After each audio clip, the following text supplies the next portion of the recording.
Bismillahirrahmanirrahim. Assalamualaikum warahmatullahi wabarakatuh.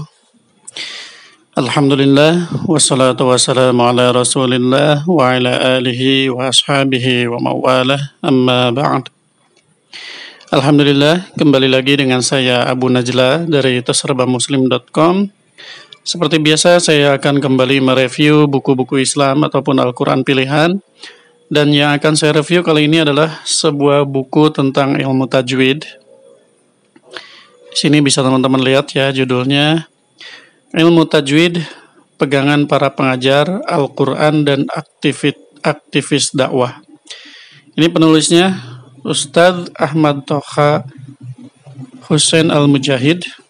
Beliau ini alumni Ma'had Al-Haram Al-Makki, Makkah Al-Mukarramah. Ini penerbitnya dari penerbit Darus Sunnah. Ini tidak terlalu tebal ya, dan ini seperti biasa sampulnya soft cover ya, kalau buku-buku tipis gini.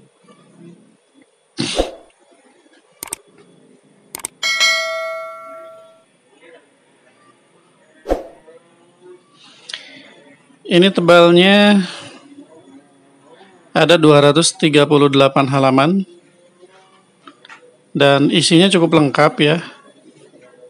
Walaupun ini hanya 200-an halaman, tapi isinya cukup lengkap. Untuk selengkapnya, langsung kita lihat daftar isinya saja ya.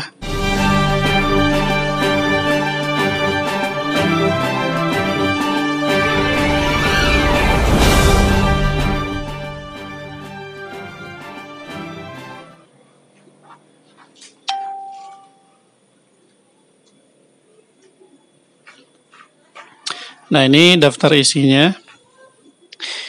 Yang pertama di sini ada pengantar penerbit, kemudian ada muqaddimah, kemudian daftar isi. Jadi pengantar penerbit sebelah sini ya. Kemudian selanjutnya di sini ada otentisitas Al-Quran. Jadi ini tidak langsung ke tajwid, ini ada ulumul Quran, pengetahuan tentang Al-Quran dulu ya. Kemudian di sini juga dijelaskan tentang riwayat Al-Quran. Kemudian ada Qurra sab'ah, Qurra asyarah, kemudian ada Qurra arba'ata asyar. Ada qiraah sab'ah, ada 7 ya, kemudian 10, kemudian ada 14. Kemudian sini ada di bab pertama ada pengantar ilmu tajwid. Definisi dari ilmu tajwid itu sendiri, kemudian hukum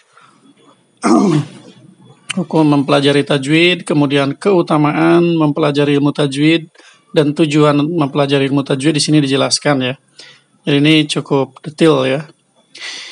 Kemudian di bab keduanya, hukum dan adab membaca Al-Quran.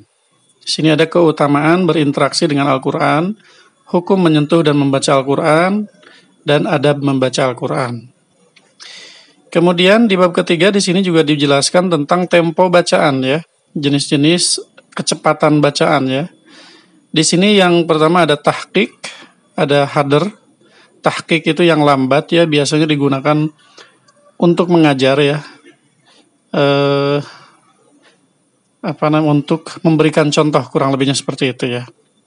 Kemudian hadar, kemudian tadwir. Ada yang cepat, ada yang lambat, ada yang sedang ya. Kemudian bacaan yang paling afdol, apakah yang cepat, apakah yang lambat, di sini dijelaskan ya. Kemudian di sini ada kesimpulannya, dan di bagian F-nya masih di tempo bacaan ini ada macam-macam lahan atau kesalahan-kesalahan dalam membaca Al-Quran ya. Di sini lahan dibagi ada 2 ya, ada lahan jali, ada lahan khafi. Kemudian di bab selanjutnya ada bab isti'adzah dan basmalah ya, membaca ta'awudz dan basmalah. Kemudian masuk ke bab 5 ada makharijul huruf, definisinya, kemudian huruf hijaiyah. Kemudian jumlah makhraj, tempat keluarnya huruf ya. Kemudian sebutan huruf, kemudian visualisasi makhraj huruf hijaiyah. Berarti ini ada gambarnya ya.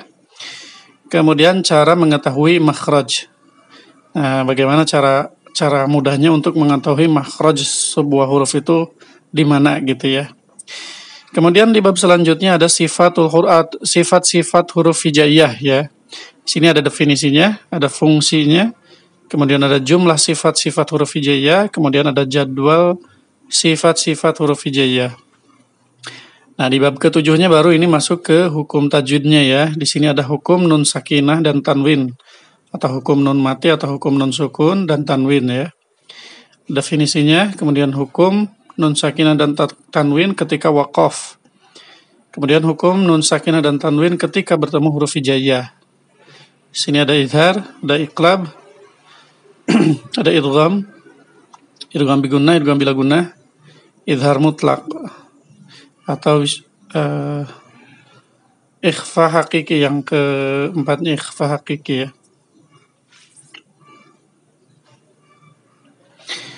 Kemudian di bab selanjutnya ada hukum mim sakinah atau mim sukun. Di sini ada definisinya. Kemudian hukum mim sukun ketika bertemu huruf hijaiyah dibagi 3 ya. Ada idhar syafawi, ada ikhfa syafawi, atau ada idgham syafawi atau idgham mimi atau idgham mutamatsilain. Mim bertemu huruf mim ya. Mim sukun bertemu huruf mim. Kemudian di sini ada hukum huruf gunnah musyaddad, nun sukun nun bertasydid ya. Nun dan mim yang bertasydid gunnah musyaddad, huruf gunnah musyaddad, kemudian tingkatan gunnah. Nah, ini. Kemudian bab ke-10 ada mutamatsilain, mutaqaribain, mutajanisen dan mutabaidain. Biasanya yang terkenal 3 ya, mutamatsilain, mutaqaribain, mutajanisen. Tapi di sini ada tambahan mutabaidain. Kemudian di sini ada penjelasannya ya. Mutaqaribain, mutajanisen, mutabaidain. Cara mudah mengetahui mutamatsilan, mutaqaribain, mutajanisen dan mutabaidain. Kemudian perbedaan pendapat di kalangan ulama.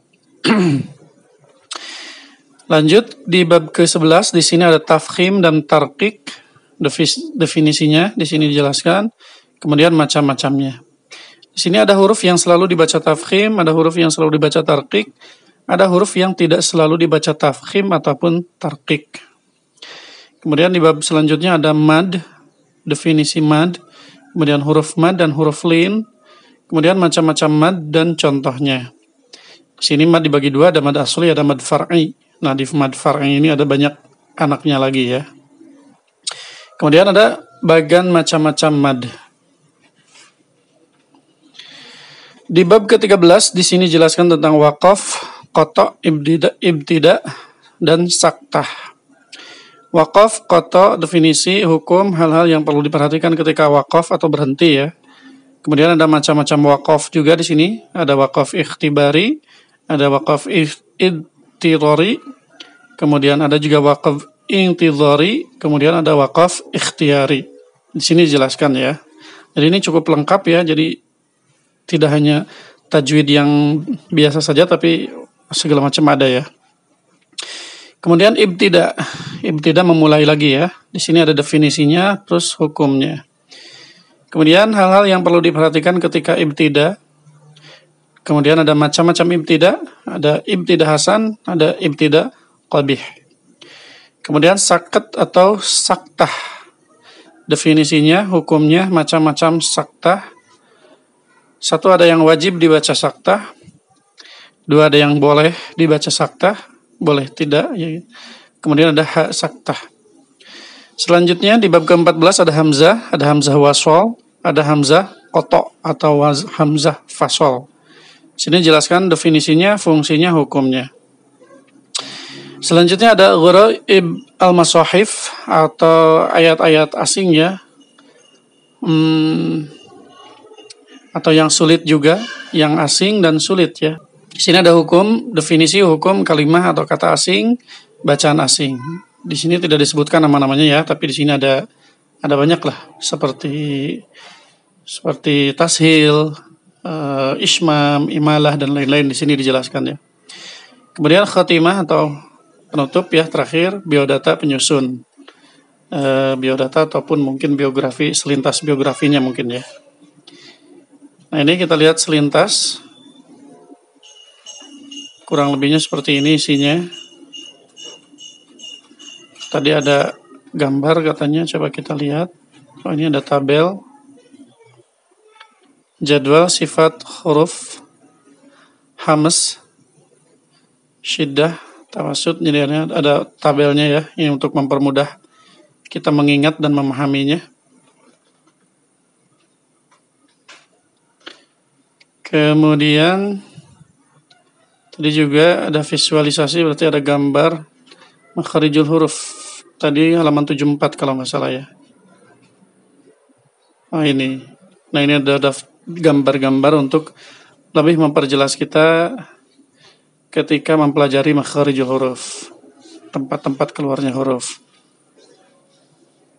Ini untuk latihan ya. Untuk latihan seseorang dalam mengucapkan.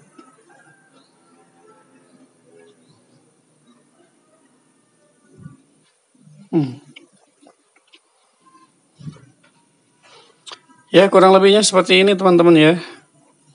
Jadi buku ini cukup recommended walaupun tipis, tapi isinya ternyata lengkap.